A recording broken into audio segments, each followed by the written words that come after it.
Assalamu alaikum wa rahmatullahi ta'ala wa barakatuhu. Barkanku da zuwa wannan channel namu mai tarin albarka Hausa Home. Ga sababbin zuwa muna roƙonku da ku danna mana subscribe, sannan ku danna alamar ƙararrawa. Ta nan ne za ku rika samun sabbin shirye-shiryenmu da zarar mun ɗora. A yau mun zo muku da labarin direban makaranta ya yi wa ɗaliba mai shekara 4 fyaɗe a cikin mota. Duba yadda abin ya faru. 'Yan sandan jihar Ogun sun kama wani direban motar makaranta ɗan shekara 36 mai auna hamle mai cin bisa zargin yi wa ƙaramar yarinya ɗalibar makaranta mai shekara 4 fyaɗe.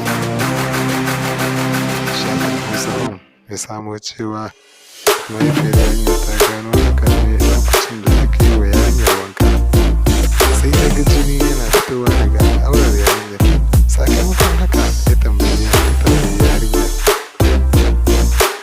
wacce ta gaya ma mahaifiyar cewa direban motar ne na makaranta su ne ya yi lalata da ita. Sakamakon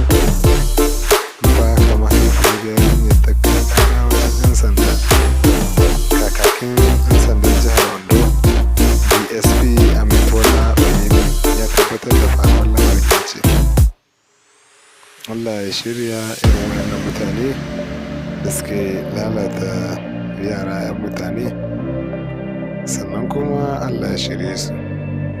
Don haka muna roƙon gwamnati ko hukumar 'yan sanda da su gaggauta ɗaukar mataki akan wannan mutum, su masa hukunci daidai aikin da ya aikata, domin 'yan baya su ga abin da aka yi wa na gaba su ma za su kiyaye. Kada ku manta kuna tare da Hausa Home. Sababbin zuwa muna roƙon da ku danna subscribe, sannan ku danna alama ƙararrawa domin samun sabbin shirye-shiryenmu da zarar mun ɗora.